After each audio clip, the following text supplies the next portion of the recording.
TV Câmara, Campinas.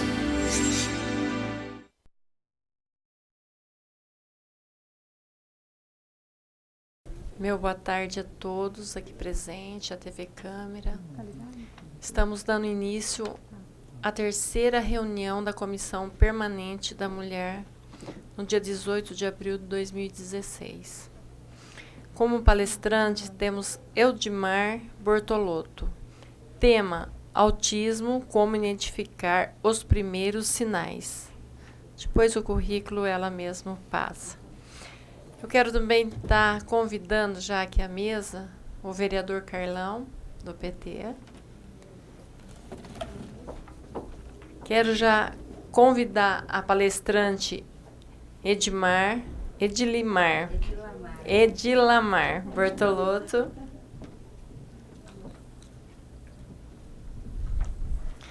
Quero já estar agradecendo aqui a presença da Cláudia Durbade, diretora terapeuta educacional do Instituto SER. Meu muito obrigado. Jarbas Amaral. Meu muito obrigado. Assessor do vereador Arthur Orsi. Alessandra Germano. Assessora do vereador Marcos Bernadelli. A Suzy Ungai, assessora do vereador Jorge da Farmácia. Caroline, assessora do vereador Vinícius Grati. Meu muito obrigado. Já aqui para dar início, eu quero passar para o nosso companheiro vereador Carlão, se ele tem algo a... Alô? Bom, boa tarde a todos e todas. Mas eu, vereadora, eu abro mão porque é importante a gente ouça a palestra e eu queria já me antecipar. Eu vou ter que sair um pouquinho mais cedo, tem uma outra reunião ainda aqui na casa, mas eu gostaria muito de ver essa palestra. Tá certo, vereador. Então eu já passo aqui para nossa palestrante Edilamar Bortolotto. Eu agradeço o convite da vereadora Neuza. Agradeço a indicação. Agradeço o convite da vereadora Neuza. Agradeço o contato da Lúcia, que é a avó de um dos nossos educandos. Agradeço sua presença aqui. Agradeço a presença de todos numa tarde, né? Estarem se dispondo a vir até aqui, ouvir sobre um tema que é tão atual, que é o autismo.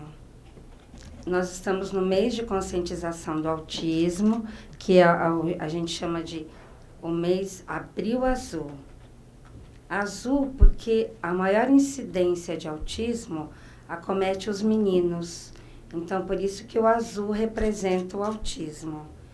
E eu vou colocar um filminho sobre o instituto onde eu trabalho, para a gente poder ver um pouco algumas cenas, que eu acho que vai ficar mais fácil para a gente entender depois quando eu estiver falando.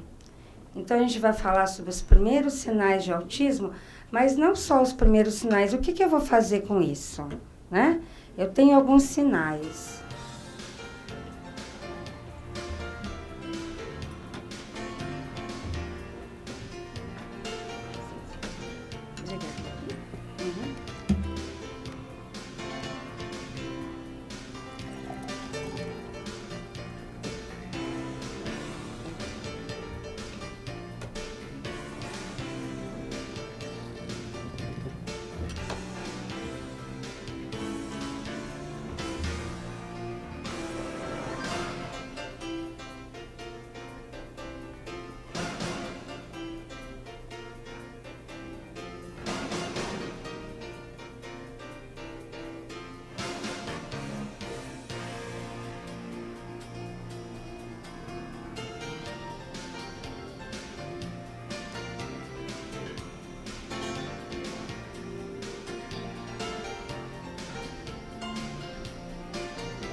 Eu vou pedir licença para ficar de pé, ruim para vocês? Eu acho que eu não consigo falar sentada. Eu sou fonoaudióloga de formação. Eu dou tanto treinamento para as pessoas falarem em pé, né? Se mexerem, eu estava me sentindo amarrada, sentada. Então, meu nome é dificílimo, né? Eu vou voltar nele. É? Acho que fica melhor. Meu nome é Edilamar, meu pai que inventou isso daí, uma miscelânea de nomes. Então nós vamos falar o autismo, como identificar os primeiros sinais. Eu vou começar do diagnóstico médico, né? Para a gente começar do começo. O Código Internacional de Doenças, que agora está na versão número 10, ele é feito pela Organização Mundial da Saúde.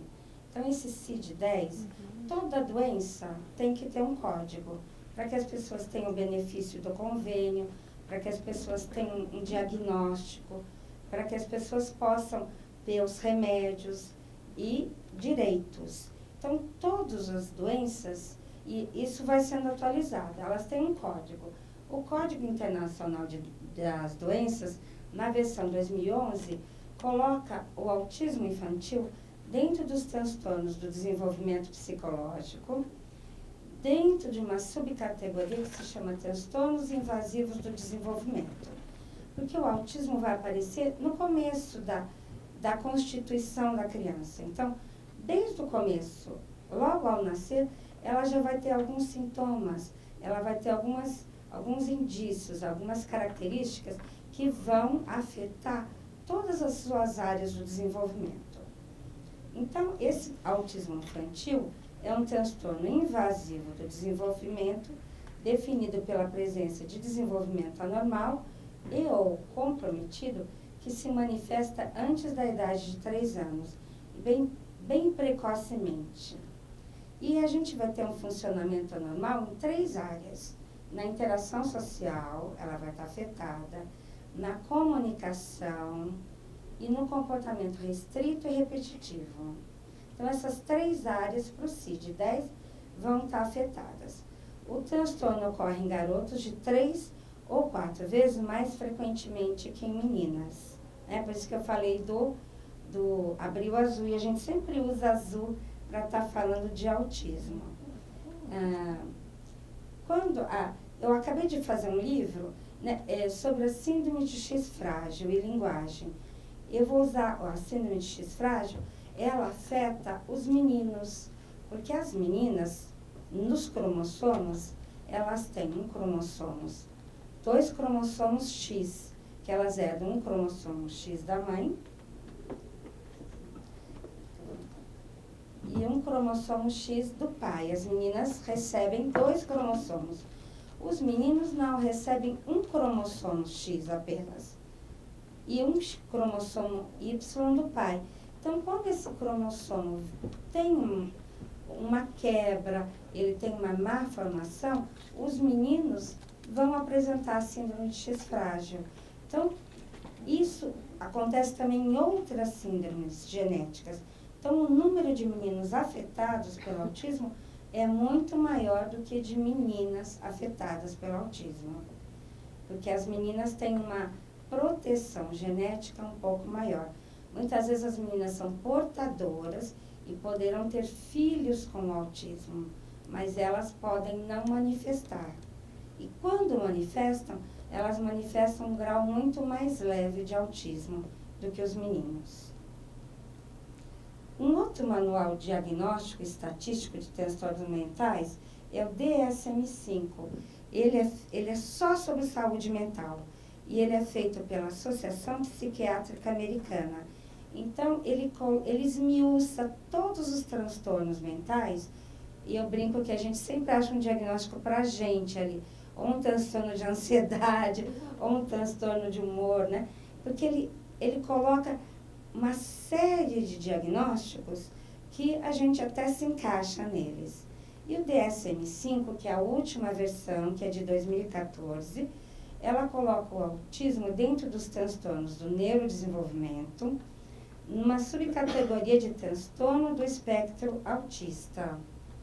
Esse transtorno do espectro autista, então o que a gente vai encontrar?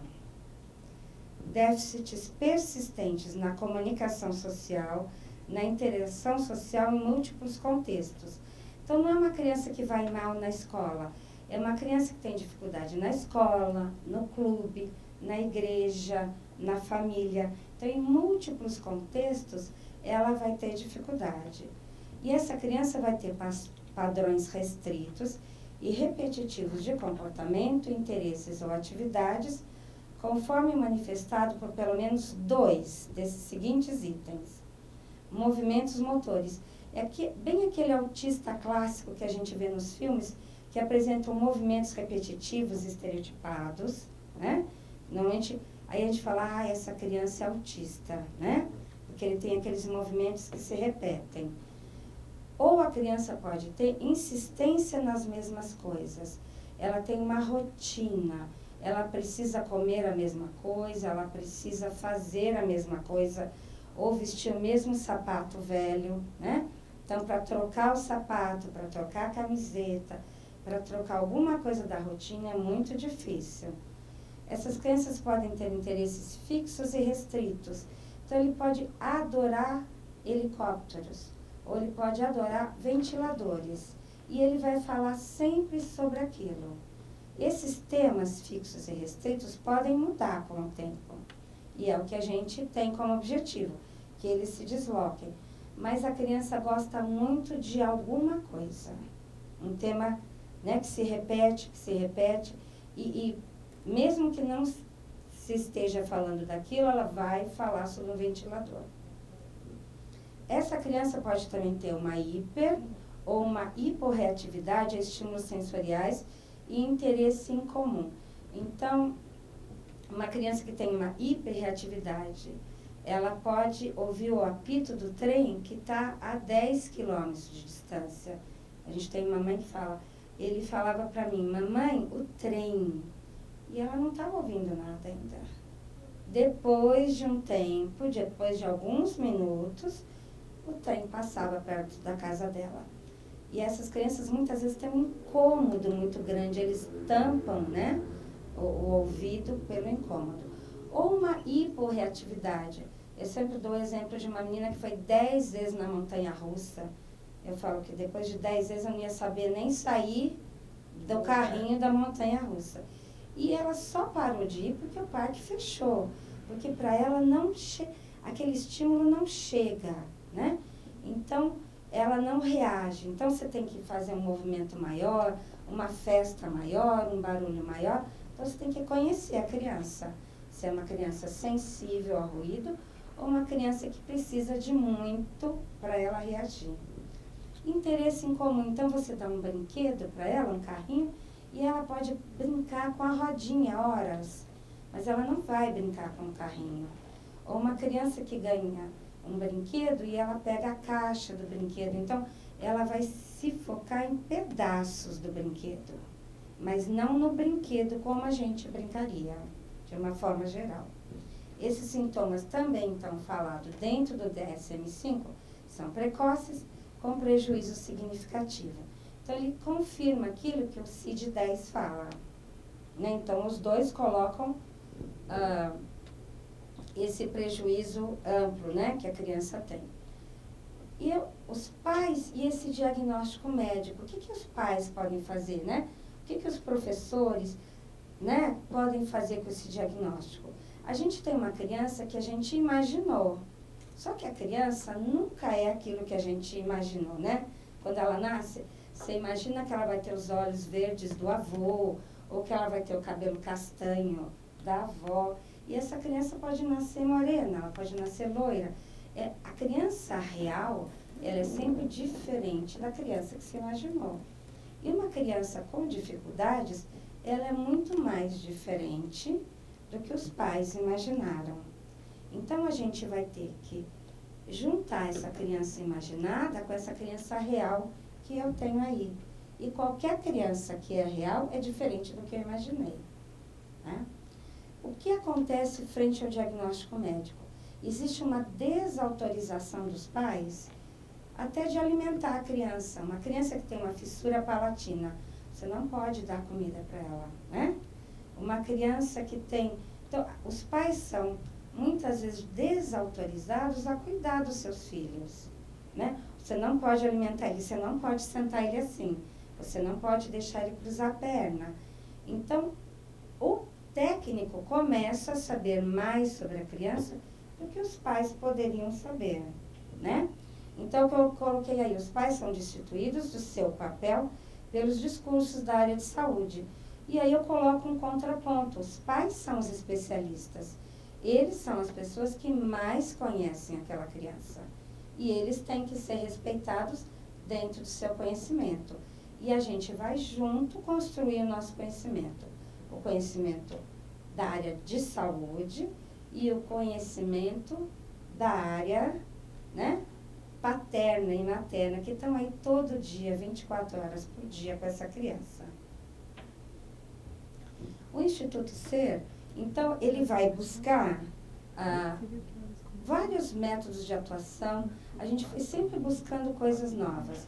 No Instituto nós temos 20 profissionais, então a gente tem uma ampla variedade. Nós temos pedagogos, professores de educação física, nós temos professores de matemática e física, nós temos TOs, fisioterapeutas, fonoaudiólogas, nós temos a área artística que trabalha junto com a gente, dança, música e teatro, para que a gente possibilite que essa criança desenvolva aquela habilidade que ela gosta.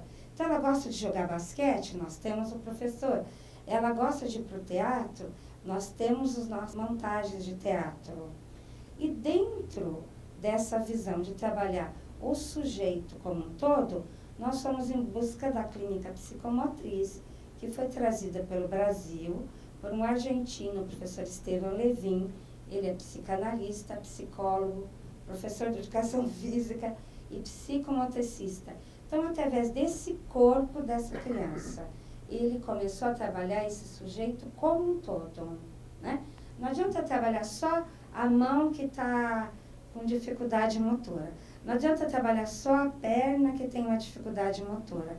Eu tenho que trabalhar, né? Então, um jogo, eu vou ter que trabalhar essa perna dentro de uma coisa que interessa a criança. E, logicamente, fazendo fisioterapia para fortalecer a musculatura, né? Eu tenho que dar recursos para que ela, né, ela fale, para que ela mastigue, para que ela respire corretamente. A gente vai ampliando até que ela consiga estabelecer novas habilidades. Então, nós vamos estabelecer um olhar sobre o sujeito como um todo.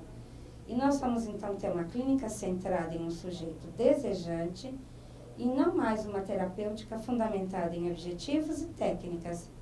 Então, a gente vai trabalhar para cada sujeito o que aquela criança faz, o que aquela criança gosta. E eu não vou seguir etapas, né? Então, primeiro vai ter o movimento de pinça, depois eu posso dar tesoura, né? Se ela quiser fazer um cartão para a mãe dela, ela vai pegar a tesoura antes, né? Ela vai ter.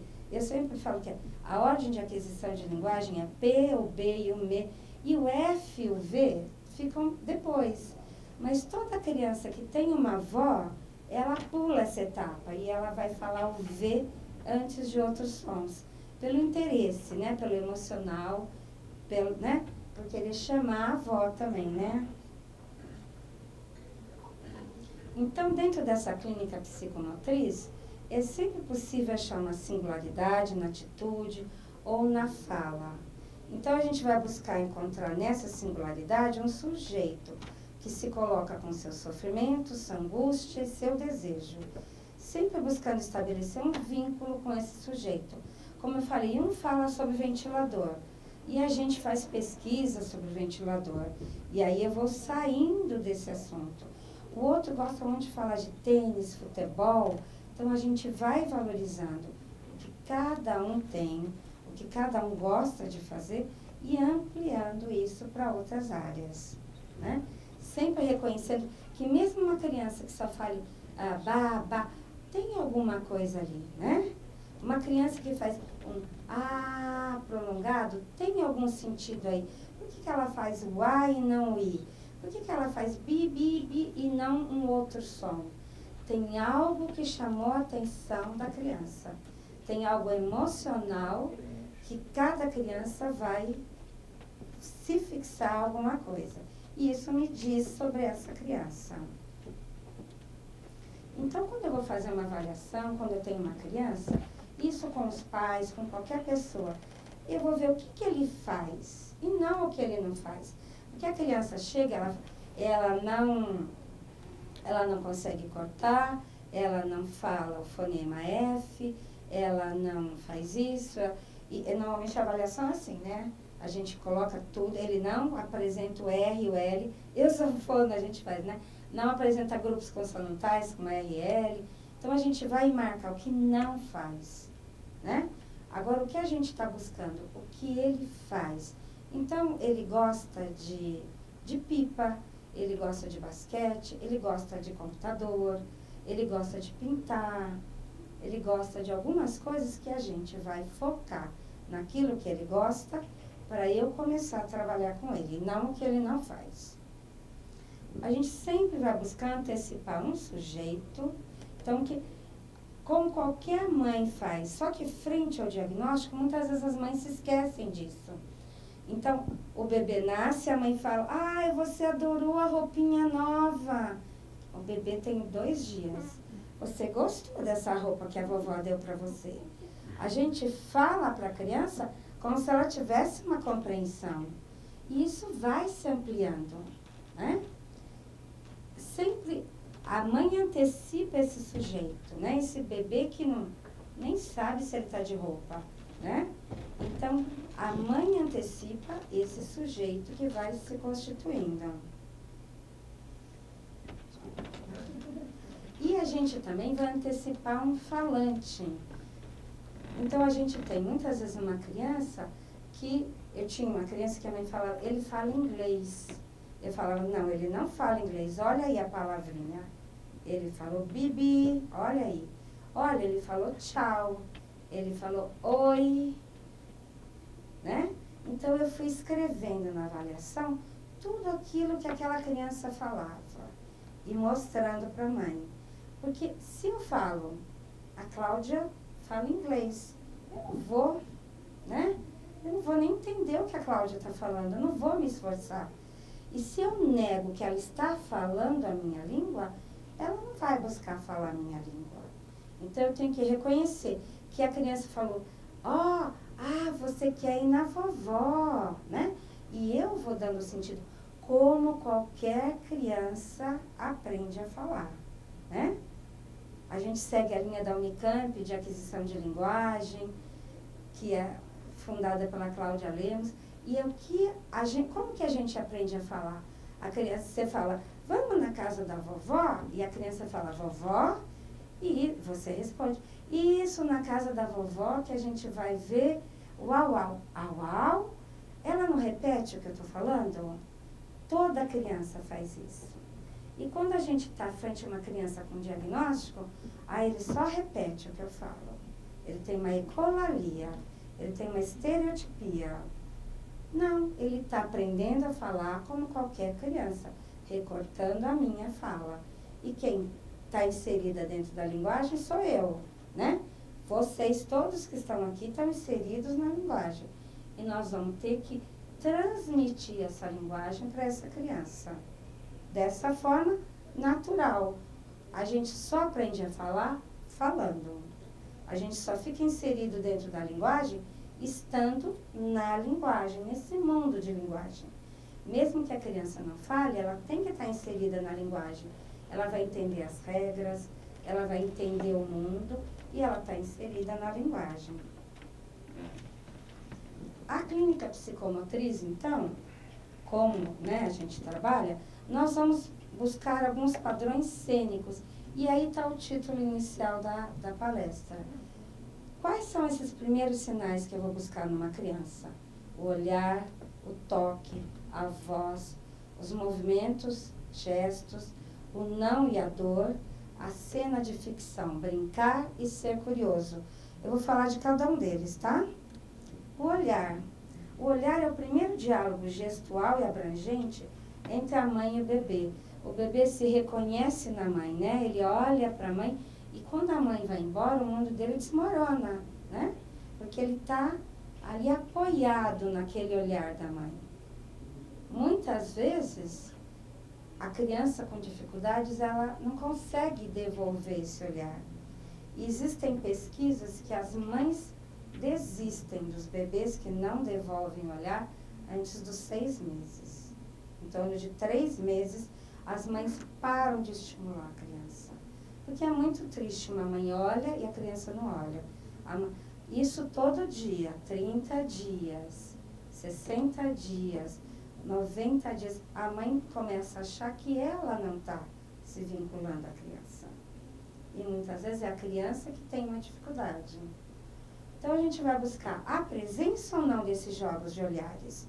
Ou a gente encontra olhares vazios, a ausência de olhar, ou olhares prisioneiros, como eu falei, que olha a roda do carrinho, mas não olha o carrinho inteiro. Olha o pauzinho para segurar a bandeira, mas não olha a bandeira, nem o movimento da bandeira, né? Ele olha uma parte, mas não consegue olhar o total. Então, o que eu vou buscar? O olhar dessa criança. Muitas vezes eu tenho que afastar uma série de estímulos, né? Para que ela olhe para mim, né? Muitas vezes eu trabalho com a criança virada para mim, crianças pequenas, e a gente canta, a gente brinca no chão, olhando, né? O meu material é o olhar, né? E a voz, que a gente vai ver que é o próximo. Não, ficou o toque entre eles. O toque, o que eu coloquei, o intocável do toque. Quando uma mãe toca o seu bebê, ela toca de uma forma que a gente não consegue nem traduzir, né? Ela toca com amor, com carinho, com desejo, né? Com realização daquele bebê que depende tanto dela, né? Então, ela não transmite só um toque de limpar, de amamentar, de trocar a fralda, né? Em muitos casos, pode haver um toque que não será significante, que aborda a criança como um organismo sem efetividade. Isso a gente vê muito, via mais, né? Em creches, em hospitais, onde você tem 30 crianças para dar banho, né? Então, tem que ser limpar a criança, não tocar, né? Cantar para a criança, falar com essa criança. É isso que eu chamo de intocável do toque. Todo esse carinho que você passa ao tocar essa criança. Quando a gente não tem um toque significativo, a gente vai encontrar reações tônicas, como distonias, hipotonias. Então, não ficou um tônus adequado àquela criança. E a criança tocará sem tocar a si mesma nesse toque. É o que a gente chama muito dessa hiperatividade, né? A criança que pega aqui, pega ali, ela vai tocando tudo que tem, mas ela não explorou nada, né? Ela não brincou com aquele carrinho, ela não montou aquele quebra-cabeças, ela não fez aquele joguinho de montar, nem de empilhar uma pirâmide. Ela mexeu em tudo e sem mexer em nada. Porque a hora que ela acabou tudo, ela começa de novo, né? Ela não saboreou aquele toque. Ela não vivenciou o toque. Ela só tocou. A voz da mãe com seu bebê é uma voz melódica, cuja prosódia desperta e deflagra o desejo. Então, a mãe sempre facilita a fala. Você estava dando um exemplo de uma priminha, né? Então, o que a mãe fala? A mãe não vai falar. Nós vamos até a concessionária de veículos comprar um carro. A mamãe fala, vamos no Bibi? Um Bibi novo, né? Ela facilita a fala para que a criança se aproxime do seu nível de linguagem e, logicamente, depois ela vai complicando essa fala para que a criança possa ir também acompanhando a fala dela, né? Então, né, é interessante que uma prima, né, fez isso, né? Simplificar a fala para que ele pudesse falar o nome dele. 2 aninhos, que graça.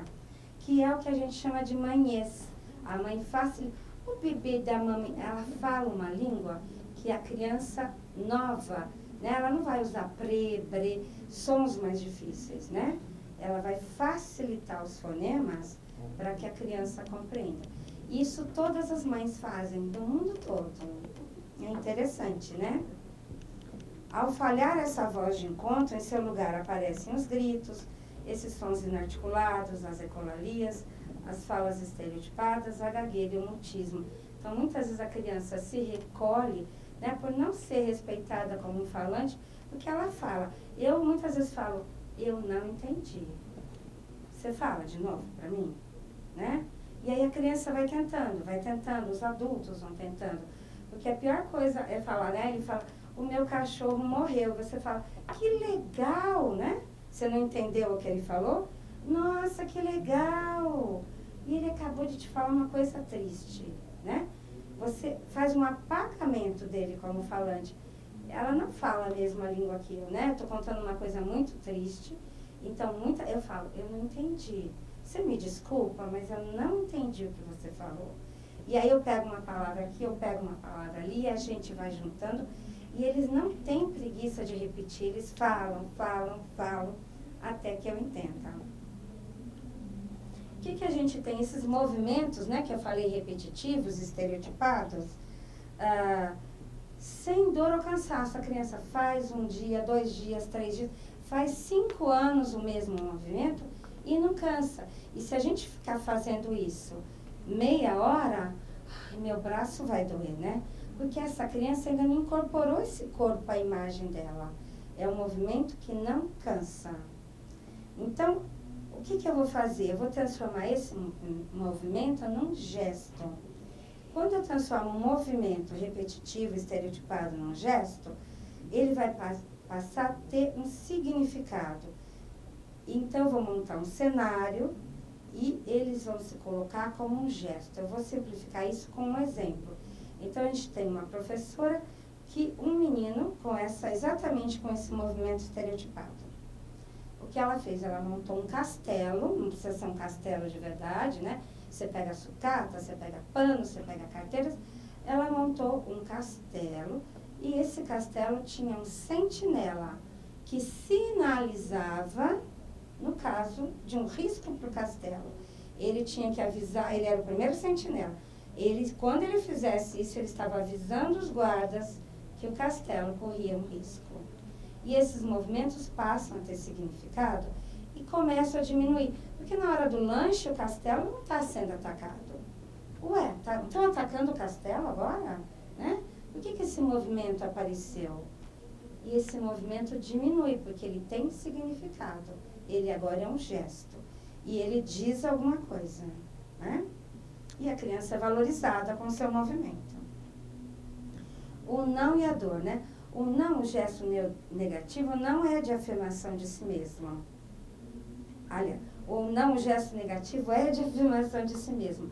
Afirmando ser diferente do outro e confirmando a sua identidade. Então, quando eu digo que eu não sou a vereadora Neuza, eu sou mais Edi, né? Quando eu consigo deixar de ser Edi e ser uma princesa, eu sou mais Edi, porque eu consigo deixar de ser Edi e estou princesa.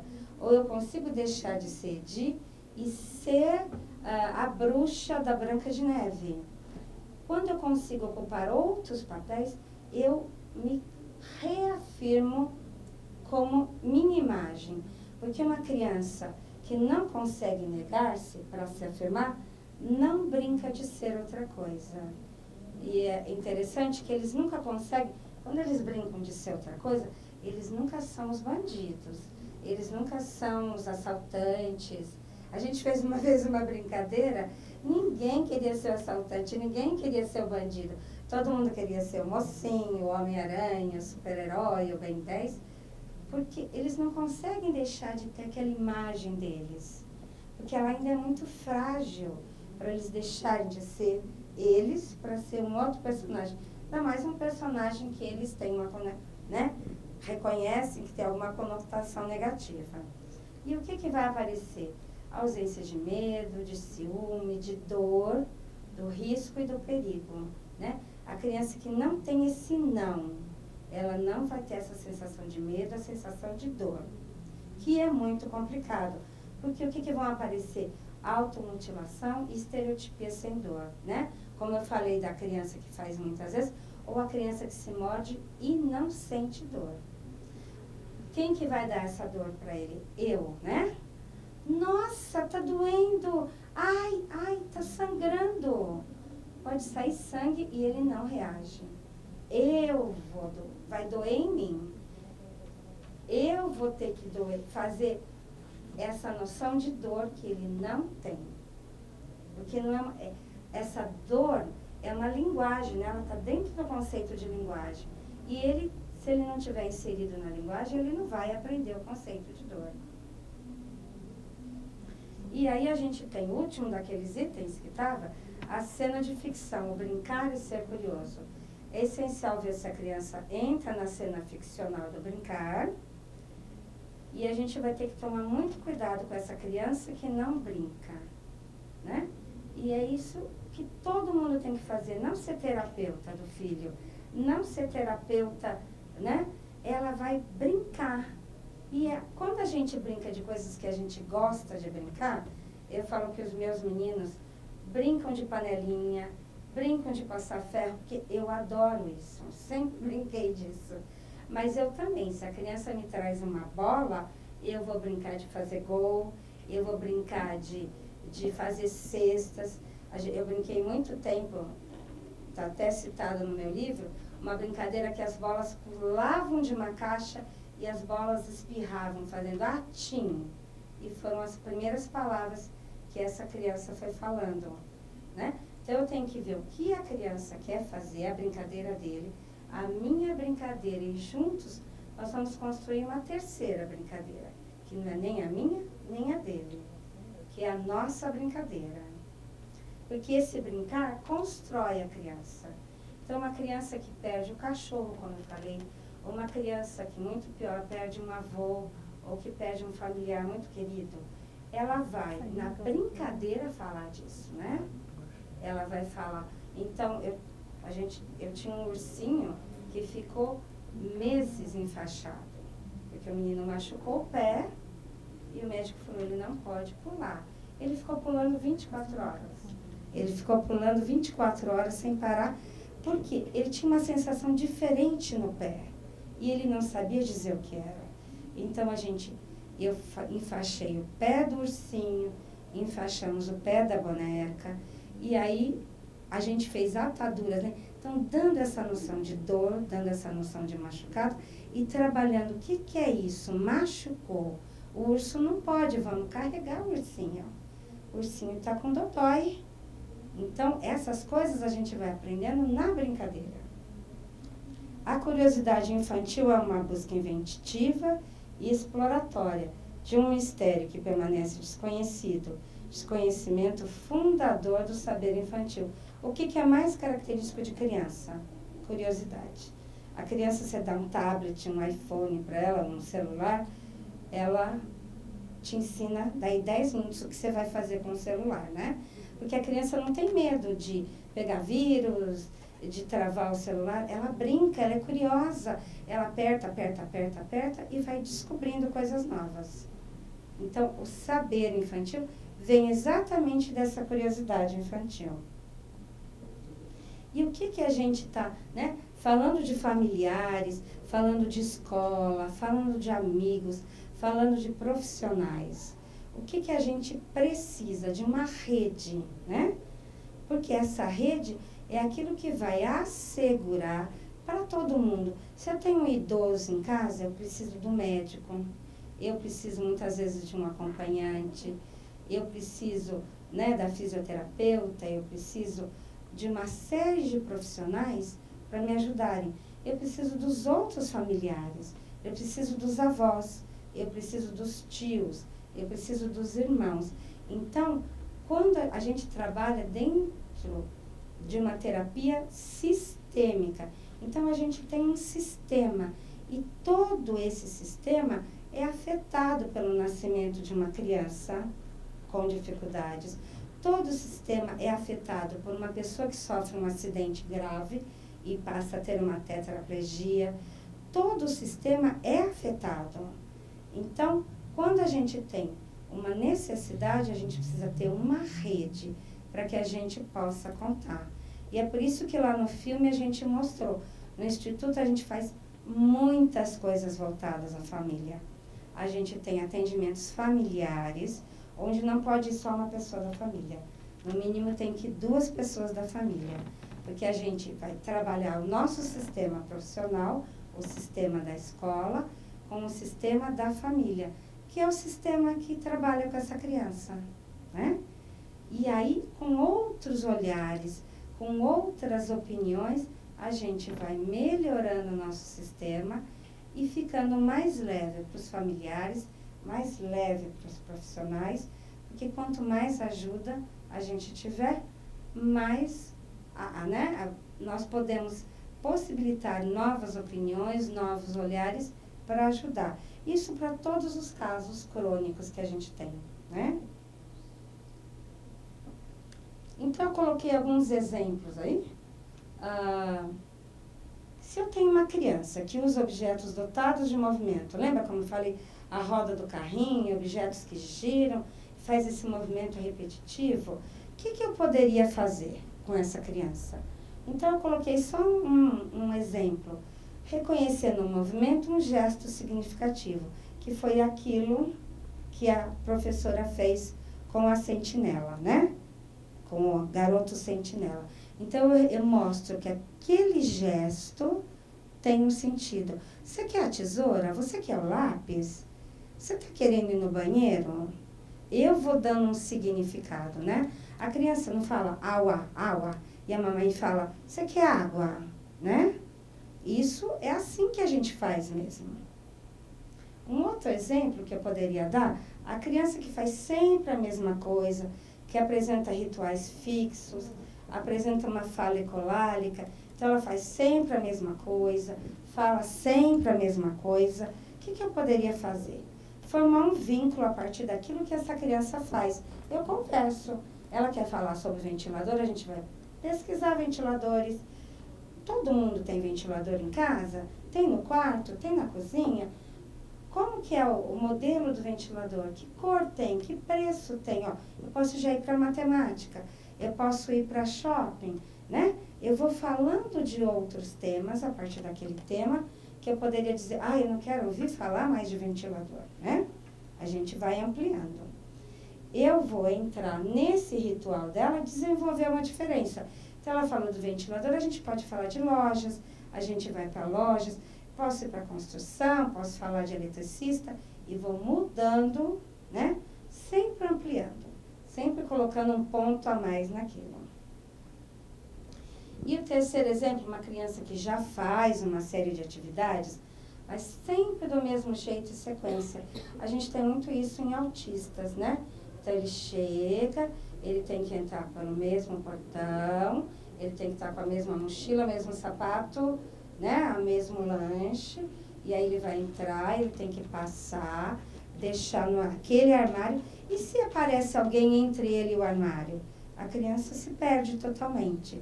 Ou se aquele dia nós vamos ter um passeio, nós mudamos sempre a rotina, para que eles não fiquem fixos naquela rotina, né? Porque a gente sabe que no futuro, essa rotina pode não se manter. Os pais podem faltar, alguém pode faltar, uma cuidadora que está em casa há 5, 10 anos pode mudar. Então, a criança tem que estar preparada para mudanças. E nós não podemos deixá-la rígida naquilo que ela quer sempre fazer. Uma criança que tem as mesmas respostas, mesmas perguntas, mesmos temas, tem medo da diferença e da novidade. Então, como eu já falei um pouco, provocar quebras, diferenças nas atividades, inventar novas brincadeiras, novas atividades, ir a novos lugares, para que ela possa ampliar isso. E, encerrando, eu vou falar que o sujeito desejante poderá brincar de ser outras pessoas, poderá desdobrar-se, ocupar diferentes posições. Então, ele vai poder ser filho, vai poder ser namorado de alguém, a gente tem alguns namoradinhos, e ele poderá ter outros papéis, poderá ser funcionário de uma empresa, né? Ele vai poder se colocar em cena. Então ele vai poder atuar no teatro, mas essa cena ele pode ser outras coisas, né? Pode desempenhar outros papéis na vida, mostrando seus desejos e singularidades. E a gente vai respeitar isso. Seria isso mais ou menos, tá? Obrigada.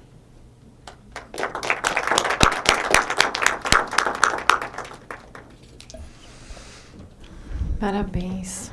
Muito emotiva. Eu abro aqui. Eu quero agradecer aqui a presença do vereador Gustavo Peta e do vereador Vinícius Gratti. Quero abrir se tem alguém querendo fazer alguma pergunta. Vereadora, com licença, eu só queria pedir licença, eu tenho uma outra reunião para ir, mas parabenizar. Gostei muito da palestra e acho que é um aprendizado importante para a gente. Só queria deixar uma questão que é uma coisa que nos preocupa muito. As mães que cuidam dessas crianças, eu lembro que tinha tramitando no Congresso, e depois nós falaram mais nisso, pois quando se torna adulto, a mãe já está bem judiada, bem velha, e não tem direito à aposentadoria. E isso tem levado muitas mães, muitos pais que cuidam de crianças com dificuldades, que depois param. Não sei se teve algum avanço, alguma novidade nesse sentido, mas eu acho que é uma coisa que a gente precisaria cuidar e muito, porque você fica a vida inteira cuidando de uma criança com essa dificuldade e depois, ou na falta dessa pessoa, ou quando se envelhece, não trabalhou, não tem direito à aposentadoria, e depois de uma certa idade, essa dificuldade vem em dobro, né? Porque daí você está mais idosa, não consegue trabalhar, depende de recursos para cuidar, né? Que eu acho que é uma preocupação que a gente precisaria estar retomando essa conversa. Eu não sei se você tem alguma informação. A criança tem um direito a uma aposentadoria, mas aquela que cuidou a vida toda e oficialmente não trabalhou, mas ela trabalhou 24 horas por dia, a vida toda, ela não tem direito mesmo. E é muito complicado, porque a mãe fica idosa e a criança fica muitas vezes idosa também, né? E muitas vezes moços grandes, né? Altos, pesados para uma pessoa de idade, né? É realmente uma coisa a se olhar. Com certeza. Bem colocado, vereadora. Parabéns. Tem alguém que queira fazer alguma pergunta? Não? Então eu quero agradecer muito. Eu quero agradecer muito a... Posso fazer uma pergunta? Com certeza. Primeiro, parabenizar pela palestra, cumprimentar o Instituto Ser. Obrigado. Então, cumprimentar o Instituto Ser, parabenizar pela palestra, a vereadora Neuza pela iniciativa, pela presidência aí da comissão, minha companheira de partido.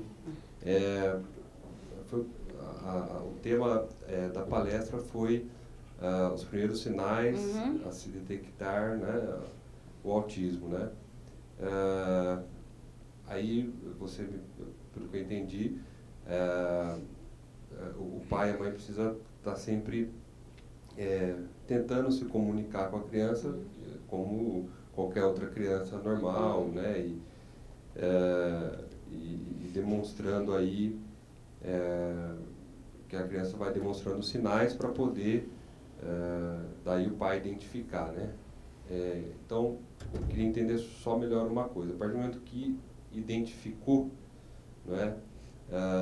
Ela até onde, dependendo de que grau, ela vai conseguir, vamos dizer, desenvolver o máximo, e se há um limite ou não, se esse máximo pode ser, vamos dizer,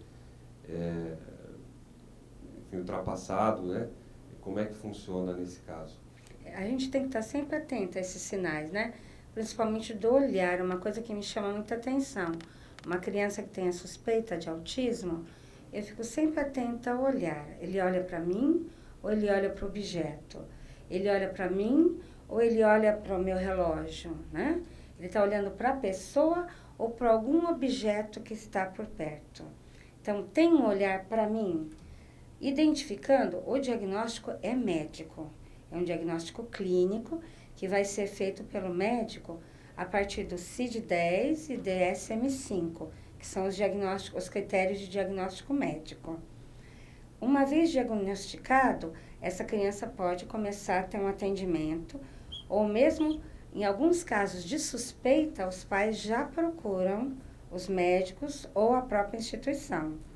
A gente tem algumas crianças que vão procurar a instituição por uma suspeita dos pais, e enquanto começam a ser atendidos, são avaliados pela área genética, pela área médica, para se fechar um diagnóstico. Porque muitas vezes os pais, na rotina diária, percebem que tem alguma coisa diferente. E uma pessoa que tenha menos contato pode não perceber rapidamente que aquela criança tem alguma dificuldade. É fundamental que o diagnóstico seja feito o mais precocemente possível. Existem inúmeros trabalhos sobre estimulação precoce, sobre diagnóstico precoce. No Brasil, ainda é muito complicado, né? Não só no Brasil, em países muito evoluídos. O diagnóstico muitas vezes demora muito. Só que a gente está tendo uma experiência agora de ter crianças de 3 a 4 anos já diagnosticadas, o que é muito bom, porque são crianças que estão na idade de aquisição de linguagem e que já vêm para a gente, né? Então, a gente pode fazer um trabalho de aquisição mesmo de linguagem fonoaudiológica, de constituição de sujeito. Qualquer coisa, né, qualquer dificuldade de uma criança, de leitura e escrita, se você pegar antes da alfabetização, uma criança autista, se você pegar antes de se cristalizar em algumas rotinas, de se cristalizar em algumas dificuldades, a gente vai ter um prognóstico muito melhor. E a gente não pode dizer, né, eu falo que eu estou com quase 60 anos e continuando a aprender, né?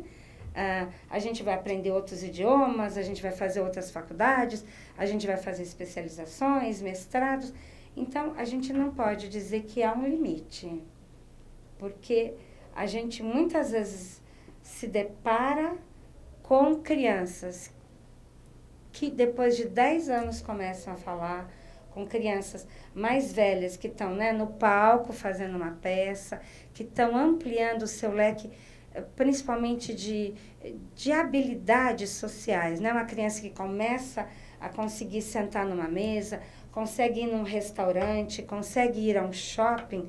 E isso para a família é uma vitória, porque isso muda toda a rede, né?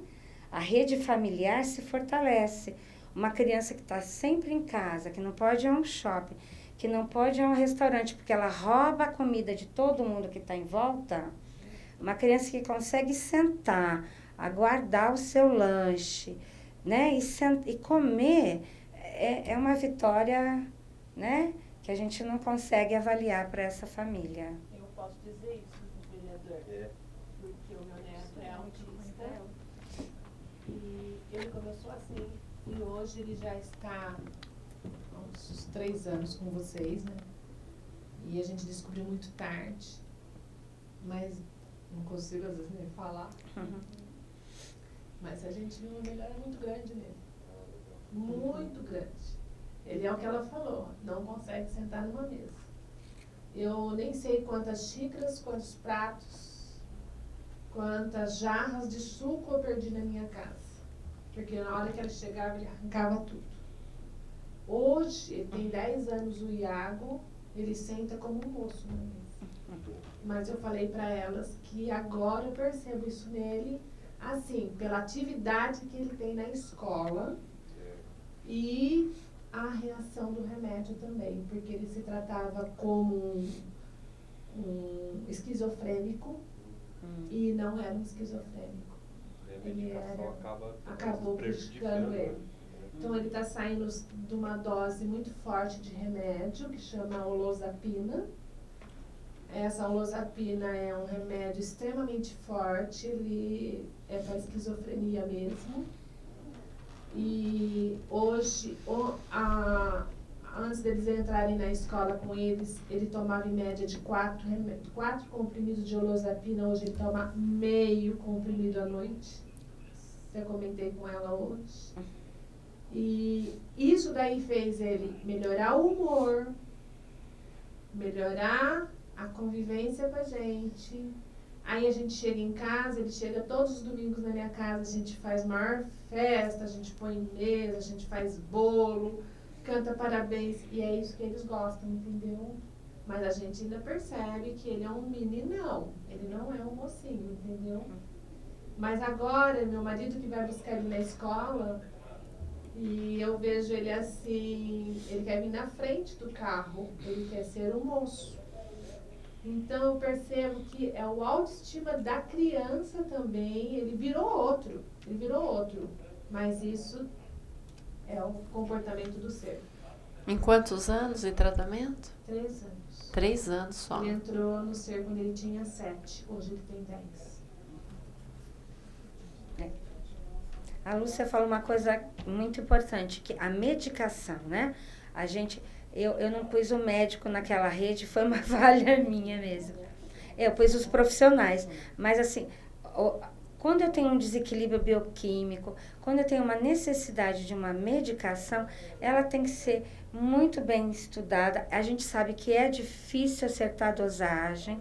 São crianças que estão crescendo, ganhando peso, né? São que tem que estar sempre constantemente sendo reavaliados, mas é uma parte fundamental também do tratamento. A família... Ele pesava com 7 anos, quando ele entrou no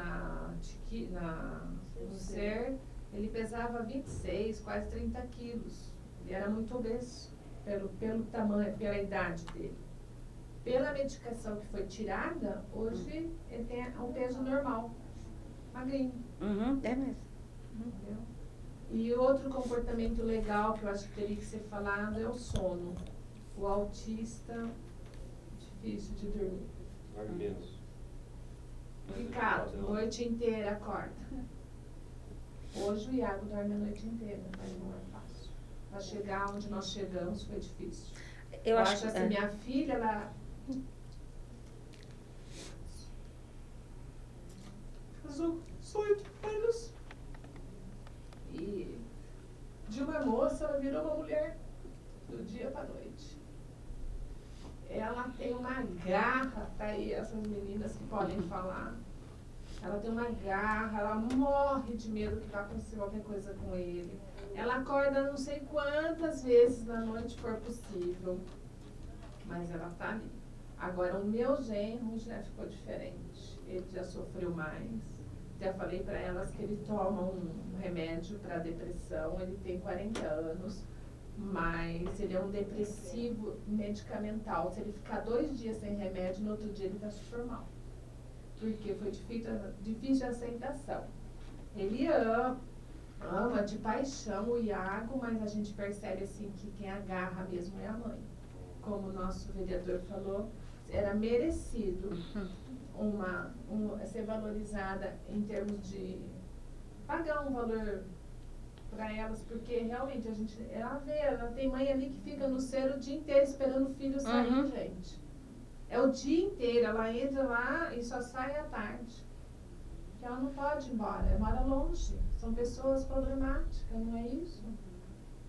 Mas, graças a Deus, eu acho que assim, Deus iluminou a gente, ele está num bom lugar, com uma boa... Quando tem um bom médico, um bom tratamento, gente, pode ter certeza, vira 80% normal. Eu tenho certeza que o Iago vai chegar.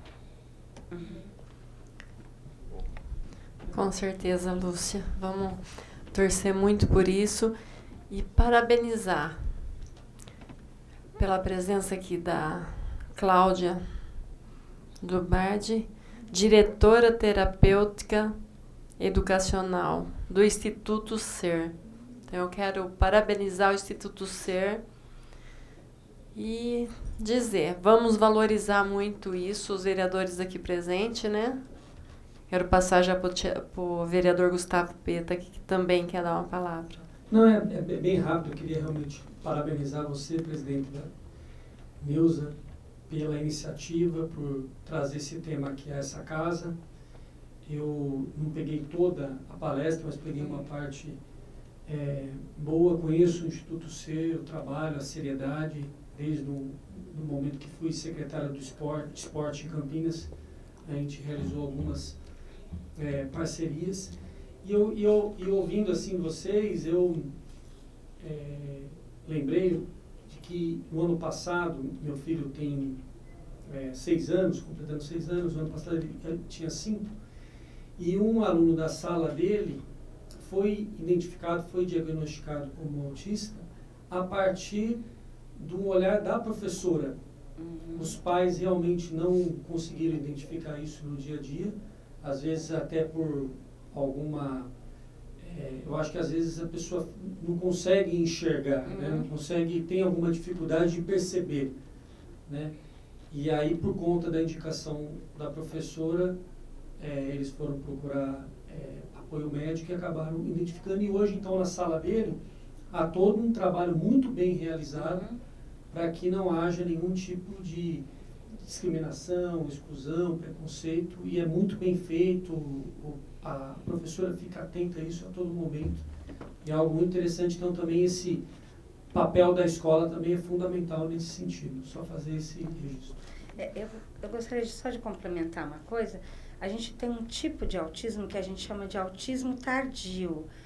Esse autismo tardio, ele aparece mais tarde mesmo. Ele aparece quando há uma poda neurológica. Quando a gente nasce, a gente seria hábil para falar russo, para falar árabe, para escrever em chinês. E chega uma idade em que algumas habilidades não vão ser necessárias para a nossa vida. Então, existe uma poda neuronal e muitas vezes esse autismo tardio é associado a essa poda. Então, a criança perde alguns neurônios que não deveria ter perdido. Então, muitas vezes o diagnóstico é mais tardio, mas porque houve uma manifestação tardia e que aí a gente não pode dizer, a família não percebeu. Muitas vezes a manifestação foi depois mesmo, tá? Ele é um autista também? Também. Ele vai ter todas as características. E muitas vezes um quadro até muito severo.